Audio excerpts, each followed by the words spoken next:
कानपुर शहर में युवाओं और महिलाओं के नेतृत्व में सामाजिक बदलाव की नई शुरुआत होने जा रही है। कानपुर रॉयल राउंड टेबल और कानपुर रॉयल लेडीज सर्कल के गठन की औपचारिक घोषणा गुरुवार को एक भव्य प्रेस कॉन्फ्रेंस के माध्यम से की गई। इस मौके पर क्लबों की कार्य योजना के साथ साथ 21 जून को प्रस्तावित चार्टर्ड नाइट कार्यक्रम की जानकारी भी दी गई, जो कानपुर क्लब स्थित बारूक हॉल में आयोजित किया जाएगा। चार्टर नाइट समारोह के मुख्य अतिथि होंगे TR Chetan Dev Singh, national president round table India, और CR Manisha Tulsiya, national president ladies circle India. उनके साथ आरटीआई और एलसीआई के नेशनल व एरिया बोर्ड सदस्य, स्क्वायर लेग्स और चार्टर सदस्यों के परिजन भी कार्यक्रम में शामिल होंगे। आयोजन की तैयारियों को लेकर विशेष उत्साह देखा गया। केआरआरटी और केआरएलसी राउंड टेबल इंडिया और लेडीज सर्कल इंडिया जैसे प्रतिष्ठित संगठनों से संबद्ध हैं। इसका उद्देश्य समाज सेवा, शिक्षा, स्वास्थ्य और महिला सशक्तिकरण जैसे क्षेत्र में जागरूक और जिम्मेदार भागीदारी सुनिश्चित करना है। केआरआरटी जहां 40 वर्ष से कम उम्र के युवाओं को सर्विस थ्रो फेलोशिप की भावना से प्रेरित करेगा, तो वहीं केआरएलसी महिलाओं के नेतृत्व में समाज में परिवर्तन की दिशा में कार्य करेगा। केआरआरटी की चार्टर टीम में आयुष्मान सिंह, चेतन जसनानी, ऋतिक रोशन जैन, प्रणव अग्रवाल, प्रणव ढींगरा, राघव भाटिया, राजदीप मक्कड़, ऋषभ दुबे, समदीश पुरी, श्रीमान नारायण, सिद्धार्थ मिश्रा, श्रीवत्स गर्ग, उज्जवल गर्ग आदि लोग मौजूद थे। ये सभी युवा नेतृत्व और सामाजिक दायित्व के क्षेत्र में सक्रिय भूमिका निभाने को तैयार हैं। केआरएलसी की चार्टर टीम में भावना जसनानी, दिव्यांशी अग्रवाल, मणि गुप्ता, पूर्वी एम मिश्रा, सलोनी एस गर्ग, शुभांगी पुरी, माधवी गर्ग, निहारिका सिंह, पंकुरी मिश्रा और प्रशंसा अग्रवाल शामिल हैं। ये सभी महिलाएं महिला सशक्तिकरण, शिक्षा और सामाजिक संवेदनशीलता को बढ़ावा देने की दिशा में कार्य करेंगी।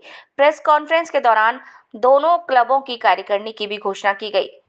केआरआरटी की प्रारंभिक कार्यकारिणी में टीआर उमंग गुप्ता को चेयरमैन, टीआर श्रीवत्स गर्ग को vice chairman, TR Ayushman Singh को सेक्रेटरी और टीआर ऋतिक जैन को ट्रेजरर बनाया गया। वहीं केआरएलसी की पहली कार्यकारिणी में सीआर मणि गुप्ता को चेयरपर्सन, सीआर प्रशंसा अग्रवाल को वाइस चेयरपर्सन और सीआर पूर्वी एम मिश्रा को सेक्रेटरी और सीआर माधवी गर्ग को ट्रेजरर नियुक्त किया गया।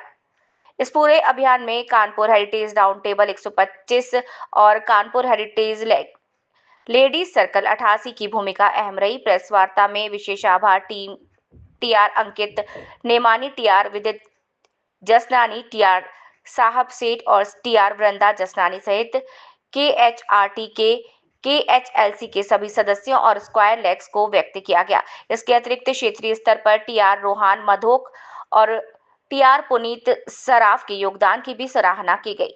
गुरुवार की इस प्रेस कॉन्फ्रेंस में दोनों क्लबों के प्रतिनिधियों ने समाज के प्रति अपने उद्देश्य, कार्य दिशा और संकल्प साझा किए। उन्होंने बताया कि केआरआरटी और केआरएलसी न केवल दो संगठन हैं, बल्कि सेवा, नेतृत्व और सामाजिक दायित्व के लिए एक सशक्त और प्रेरणादायक आंदोलन की शुरुआत है। 21 जून को होने वाला चार्टर्ड नाइट समारोह इस सामाजिक यात्रा की ऐतिहासिक शुरुआत का प्रतीक बनेगा। मेरा नाम उमंग गुप्ता है। मैं जो अगली फॉर्म होने वाली कानपुर रॉयल राउंड टेबल, उसका अपकमिंग चेयरमैन होने वाला हूँ। जो हमारा उद्देश्य आज की कॉन्फ्रेंस का रखने का मोटिव था, वो कि पूरे अपडेट कर सके इंडिया में कि हम लोग नई सोसाइटी आ रही है जो लोगों के फंड्स को अच्छे से यूज़ करके in a very good manner cooperative social responsibilities करेगी। उसके अंदर हम लोग का मेन जो ऑब्जेक्टिव होता है राउंड टेबल का, वो है फ्रीडम टू एजुकेशन। उसके अंदर हम लोगों को स्कूल्स बनाते हैं, उसके लोगों को फ्री एजुकेशन प्रोवाइड हो सके, अनप्रिविलेज्ड लोगों को जितने भी इंडिया में स्कूल नहीं प्रोवाइड हो रहे वहाँ तक फैक्ट्री एजुकेशन पहुँच सके, इंडिया के किसी भी पढ़ सके। इसका राउंड टेबल का जो सेकेंड ऑब्जेक्टिव होता है वो है हील। किसी भी तरीके से अगर हम लोगों की हेल्थ केयर में इन्वायरमेंट में हेल्प कर पा रहे हैं, ब्लड डोनेट कर पा रहे हैं, ऑक्सीजन प्रोवाइड कर पा रहे हैं, किसी को ऑर्गेन्स की उसको हेल्प कर पा रहे हैं, वो काउंट होता है हील के अंदर, जिसका सेकेंड फॉसेट है।